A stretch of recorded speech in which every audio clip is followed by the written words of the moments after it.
Dans cette vidéo, on va parler d'un sujet que vous m'avez plutôt pas mal demandé, mais que j'ai jamais vraiment traité jusqu'à aujourd'hui, et qui impacte énormément la santé de chacun d'entre nous aujourd'hui. Il s'agit des ondes électromagnétiques. Les ondes électromagnétiques, elles sont partout aujourd'hui dans notre vie.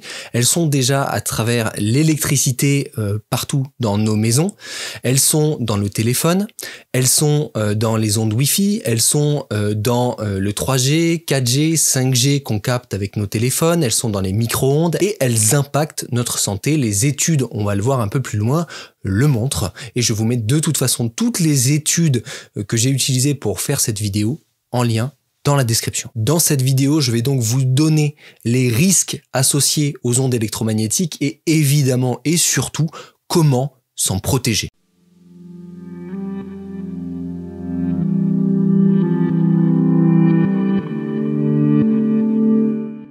Quels sont les dangers potentiels des ondes électromagnétiques pour commencer? Déjà, les ondes électromagnétiques, elles sont aujourd'hui déterminées comme étant cancérogènes possibles pour l'homme par notamment le Centre de recherche sur le cancer. Et des études ont montré que l'exposition prolongée aux ondes électromagnétiques, notamment les ondes électromagnétiques de haute fréquence, donc celles qui vibrent le plus haut, le plus rapidement, celles-là, elles sont connues pour engendrer des problèmes de santé, comme notamment des maux de tête, comme de la fatigue, des troubles du sommeil, des acouphènes, des difficultés de concentration et des troubles neurologiques, des cancers et des problèmes cardiovasculaires. J'arrête la liste ici, les troubles de santé sont bien plus larges que ça, tant en fait ils impactent tout le système et selon les fragilités du système, il va répondre avec des problématiques plus ou moins importantes et sur différents organes. De manière générale, comment elles agissent, ces ondes électromagnétiques sur le corps?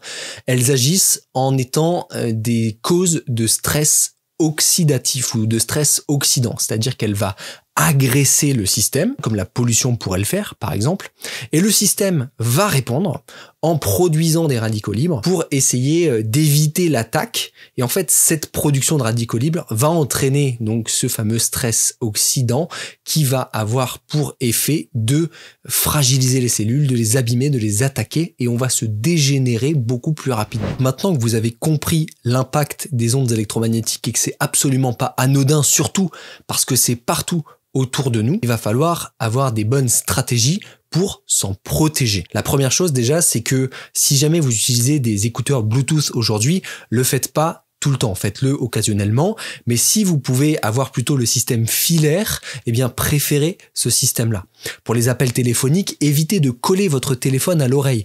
On s'est rendu compte que quand on collait le téléphone à l'oreille, la problématique liée aux ondes électromagnétiques était énormément décuplée par rapport au fait de simplement le décoller de son oreille. Donc soit vous pouvez juste le garder ici à distance de votre oreille sans le coller directement, ou alors vous pouvez utiliser sinon le haut-parleur ou évidemment donc le kit main libre. Ensuite évidemment, ça je vous en ai déjà parlé dans d'autres vidéos, mais ça va être déjà d'éteindre votre box internet la nuit. Je vous recommande par exemple de mettre un petit switch avec une télécommande, c'est-à-dire c'est une prise que vous allez pouvoir commander avec une petite télécommande. C'est ce que j'ai fait personnellement sur ma box internet.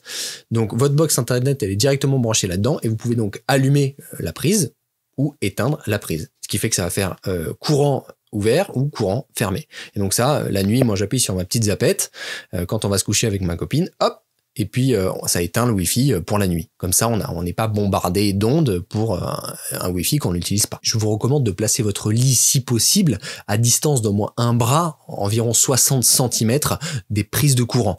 Si vous pouvez vous-même être à 60 cm des prises de courant, c'est l'idéal, parce que les prises de courant, même fermées, même quand vous avez juste une prise de courant dans le mur, eh bien, elle va émettre jusqu'à 60 cm, voire plus, des ondes électromagnétiques. Donc, elles peuvent perturber votre sommeil, et ça, vous voulez absolument l'éviter. Et donc, c'est pareil pour tout autre objet aussi qui va pouvoir rayonner. Par exemple, votre téléphone portable, évidemment, il rayonne moins s'il est en mode avion, mais si vous pouvez l'éteindre la nuit, c'est mieux. Personnellement, je l'éteins complètement la nuit, j'ai pas de réveil. Si je veux un réveil, eh ben, je mets une montre qui va biper ou je mets un réveil à l'ancienne. Évidemment, dans la journée, si possible, il va falloir limiter l'usage des appareils électroniques. Je pense par exemple aux ordinateurs, tablettes, smartphones. Évidemment, quand on a un travail qui implique leur usage, c'est un peu compliqué. Dans mon cas, c'est complètement ça. J'utilise toute la journée les appareils électroniques. Donc du coup, automatiquement, il va y en avoir. Enfin, je vais être vraiment soumis à ces ondes électromagnétiques. Et petit bonus, je vous recommande aussi d'éviter les aliments qui ont été réchauffés au micro-ondes. Les micro-ondes, c'est un bombardement d'ondes sur un aliment pour faire vibrer très rapidement les molécules d'eau et donc réchauffer. Personnellement, j'utilise pas le micro-ondes, j'ai pas de micro-ondes et je vous recommande de ne pas l'utiliser, mais après ça n'engage que moi. Et vous, vous faites ce que vous voulez avec ça. Donc une fois que vous avez pris ces précautions, qu'est-ce que vous pouvez faire encore plus pour aller encore plus loin et vous protéger davantage? La première chose que vous pouvez faire, c'est ce qu'on appelle en anglais le grounding, et c'est simplement se mettre à la terre. C'est une mise à la terre. Je vous en parle très souvent dans mes vidéos. J'ai fait une vidéo également qui va expliquer les détails scientifiques de ça. Je vous la mets juste ici si vous voulez voir ça. C'est une vidéo qui date déjà un petit peu, mais elle est toujours d'actualité, et l'étude à laquelle je fais référence dans cette vidéo est toujours d'actualité. C'est une étude qui montre que les électrons qui sont à la surface de la Terre, ils sont notamment ramenés par les éclairs, lorsqu'il y a de l'orage et qu'il y a un éclair, la foudre envoie au sol des électrons, et ces électrons, ils ont une capacité antioxydante très élevée. Enfin, en tout cas, une bonne capacité antioxydante. Vous vous rappelez que je vous ai dit que le vrai problème des ondes électromagnétiques, c'était le stress oxydant, le stress oxydatif. Comment on combat le stress oxydatif? Eh bien, avec des antioxydants. Les électrons à la surface de la Terre sont des antioxydants.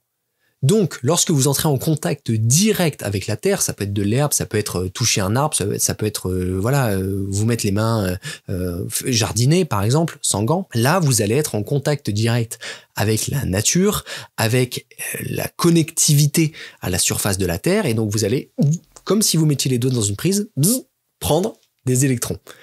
Si vous restez 5 minutes en contact avec la Terre par jour, vous allez bénéficier de beaucoup de choses, et notamment de beaucoup d'électrons qui vont avoir un effet antioxydant et qui vont limiter l'impact des ondes électromagnétiques sur votre corps. Ensuite, encore et toujours, le sommeil. Le sommeil est hyper important pour permettre à l'organisme de se régénérer.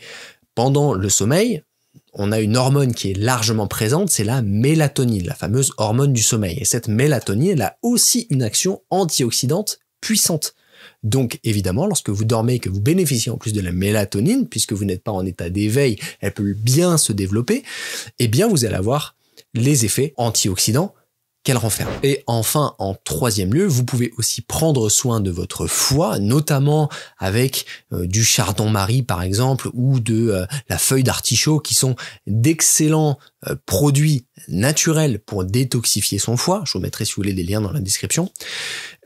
En prenant soin de votre foie, vous allez favoriser le bon nettoyage de votre organisme, notamment parce que le foie est producteur d'une grande partie du glutathion de notre corps. Le glutathion, on dit souvent que c'est le plus puissant des antioxydants de notre corps, et donc c'est le foie qui va en générer la plus grosse partie. Donc si vous prenez soin de votre foie, vous aurez beaucoup de glutathion à disposition, votre organisme va bien s'antioxyder, se désoxyder, et donc lutter contre les dommages des radicaux libres. Et enfin, je voulais vous donner quelques compléments alimentaires qui sont extrêmement efficaces aussi en tant qu'antioxydants, et pour d'autres fonctions aussi, pour lutter contre les effets des ondes électromagnétiques. Évidemment, vous n'êtes pas obligé de prendre des compléments alimentaires, vous pouvez trouver ces sources-là dans votre alimentation.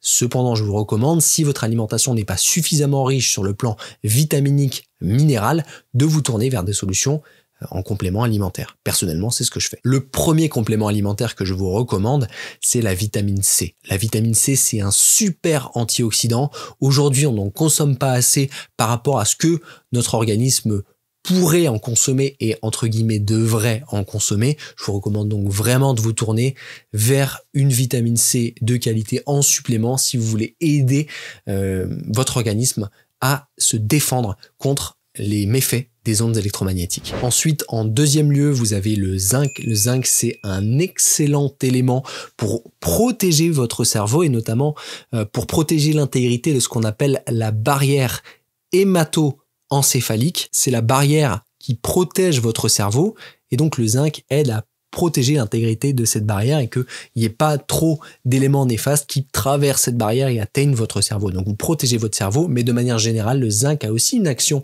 antioxydante qui, vous l'avez compris, va vous protéger de manière générale des ondes électromagnétiques et de leurs effets sur vos cellules. Et enfin, en troisième lieu, bien sûr, il y en aurait beaucoup d'autres qui pourraient rentrer dans cette case, on va avoir le magnésium.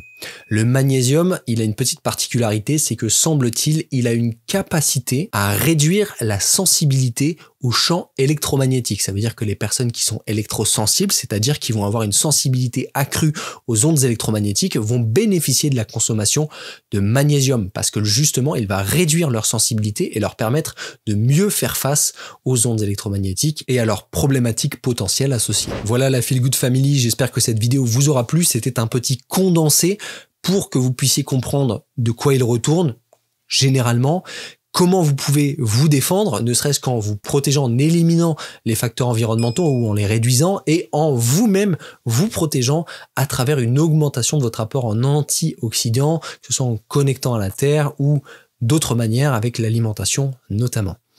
Faites-moi part de vos retours dans les commentaires. Dites-moi si vous avez des anecdotes par rapport à ça, si vous avez une électrosensibilité, parce que je sais qu'il y a de plus en plus de gens qui sont concernés par cette problématique. Moi, d'ici là, je vous souhaite une excellente année 2024. Prenez bien soin de vous et puis à la prochaine.